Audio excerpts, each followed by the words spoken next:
Welcome to NCN news. నేను సంధ్య. బులెటిన్లో ముందుగా హెడ్లైన్స్ చూద్దాం. గోదావరి పుష్కరాలకు వైభవంగా ఏర్పాట్లు. ఎంపీ దగ్గుబాటి పురంధేశ్వరి.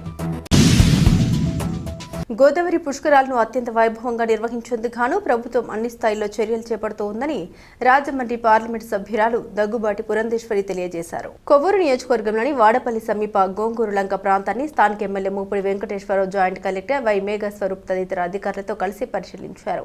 ఈ సందర్భంగా ఎంపీ దగ్గుబాటి పురంధేశ్వరి మాట్లాడారు. గోదావరి పుష్కరాల ఏర్పాట్లపై జిల్లా కలెక్టర్ కీర్తి చేకూరి నగరపాలక సంస్థ కమిషనర్ రాహుల్ మీనాతో కలిసి ముఖ్యమంత్రి వర్యుల సమీక్ష సమావేశం నిర్వహించినట్లు తెలిపారు.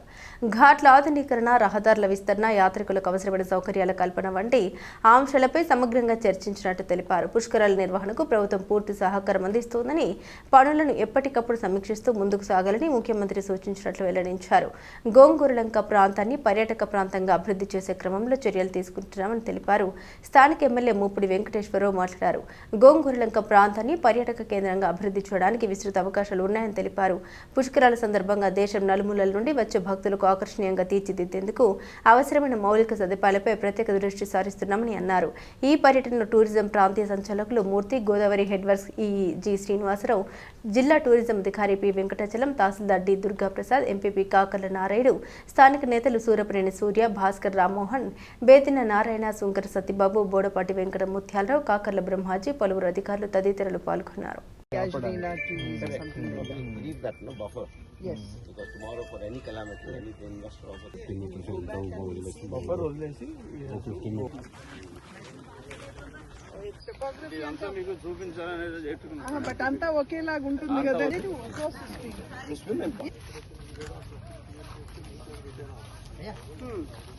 ఎన్ని ఎకరాలు కావాలనుకుంటే small private single area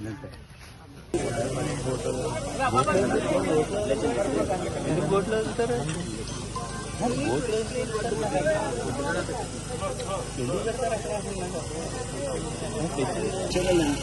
entertainment and events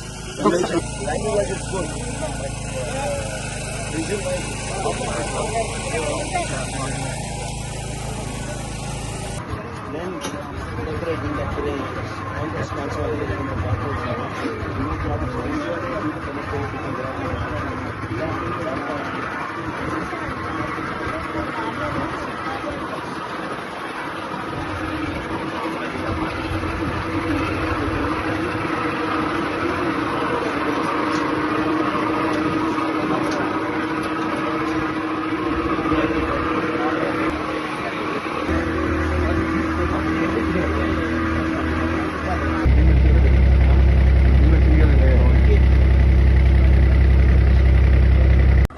అందరికీ నమస్కారం.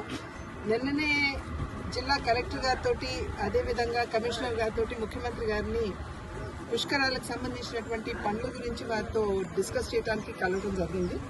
అన్ని విషయాలు కూడా రోడ్లకు సంబంధించి, అదేవిధంగా ఘాట్ల యొక్క మోడర్నైజేషన్కి సంబంధించి, పవర్కి సంబంధించి, వీటన్నిటి గురించి కూడా వారితో కూలంకుషంగా అన్ని విషయాలు కూడా చర్చించడం జరిగింది.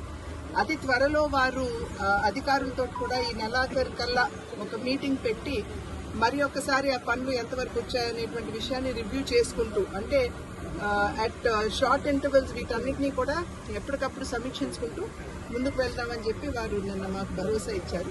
అన్ని విధాలా కూడా వారి అంటే ప్రభుత్వం యొక్క సహకారం మాకు అందిస్తామని చెప్పి వారు చెప్పడం జరిగింది. కనుక ఇప్పటి నుండి కూడా పుష్కర పనులు ఏవైతే ఉన్నాయో అవి త్వరితగతిన ముందుకు వెళ్తాయని చెప్పి మేమందరం కూడా విశ్వసిస్తున్నటువంటి విషయం. అయితే ఇవాళ ప్రధానంగా కొవ్వూరు నియోజకవర్గానికి సంబంధించి ఇక్కడ ఉన్నటువంటి గోంగూరులంక ఇప్పటి వరకు కూడా ఎవరూ దీన్ని ఎక్స్ప్లాయిట్ చేయలేదు. ఎప్పుడైతే స్థానిక ఎమ్మెల్యే గారు మూపుడి వెంకటేశ్వరరావు గారు మా దృష్టికి ఈ విషయం తీసుకొచ్చారో, ఇంటర్నేషనల్ ప్లేయర్స్ ఎవరైతే ఉన్నారో వారితో మాట్లాడటం జరిగింది. ఏమన్నా ఒక థీమ్ పార్క్ మనం ఇక్కడ తీసుకొచ్చేటువంటి అవకాశం ఉంటుందేమో ఒకసారి వారిని ఆలోచించమని చెప్పి అభ్యర్థించాము.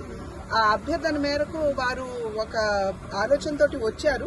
కానీ స్థానికంగా ఇక్కడ గోంగూరు లంకను కూడా ఒకసారి ఫిజికల్ గా పరిశీలించి అది ఏ మేరకు అంటే ఇది గోదావరి నది మధ్యలో ఉంది కాబట్టి భూసార పరీక్షలు చేయాల్సి ఉంటుంది. అంటే భూమి నిజంగా ఇక్కడ ఉన్నటువంటి మట్టి తట్టుకోగలదా, ఒకవేళ ఇక్కడ ఏమైనా గట్టి కన్స్ట్రక్షన్స్ జరిపితే అనేటువంటి విషయం, అదేవిధంగా పర్యావరణానికి సంబంధించినటువంటి అంశం, ఇవన్నీ కూడా పరిగణలోకి తీసుకోవాలి అనేటువంటి ఒక నిర్ధారణకి ఇప్పుడు రావడం జరిగింది. అతి త్వరలో దగ్గర ఒక 15-20 రోజుల్లో మళ్ళీ తిరిగి ఒక మీటింగ్ నిర్వహించుకుంటూ మా వైపు నుండి, అంటే అధికారుల వైపు నుండి, అదేవిధంగా స్థానిక శాసనసభ సభ్యులు మా వైపు నుండి వారికి కావాల్సినటువంటి ఇన్ఫర్మేషన్ అంతా కూడా మేము ఇస్తాము. అదేవిధంగా వారు కొంత ఇన్ఫర్మేషన్ తీసుకురావాల్సింది, అది కూడా తీసుకురామని చెప్పి వారిని అభ్యర్థించడం జరిగింది. అంటే సంవత్సరం లోపు దీన్ని కంప్లీట్గా మేము చేసేసి ఇవ్వగలం అనేటువంటి మాట వారు ఇవ్వలేకపోయినా ఏ మేరకు మేము చేయగలం అనేటువంటి విషయాన్ని ఖచ్చితంగా మేము దృష్టిలో పెట్టుకుంటూ దీన్ని ఒక అద్భుతమైనటువంటి ఒక అమ్యూజ్మెంట్ పార్క్గా తయారు చేసేటువంటి అవకాశం ఉంటుంది. కాబట్టి థీమ్ పార్క్ అని చెప్పాలి, అమ్యూజ్మెంట్ పార్క్ అంటే కూడా థీమ్ పార్క్ అని చెప్పాలి. ఆ రకంగా థీమ్ పార్క్గా దీన్ని అభివృద్ధి చేసేటువంటి అవకాశం ఉంటుంది. కాబట్టి ఒక 3-4 సంవత్సరాల కాలంలో సంపూర్ణమైనటువంటి డెవలప్మెంట్ ఇక్కడ జరుగుతుంది. అయితే ఈ సంవత్సర కాలంలో ఏం చేయగలం అనేటువంటి విషయాన్ని పరిశీలించి మళ్ళీ 15 రోజుల్లో ఆ విషయాలన్నీ తీసుకుని మళ్ళీ మీటింగ్ నిర్వహించుకుందామని చెప్పి నిర్ణయించడం జరిగింది.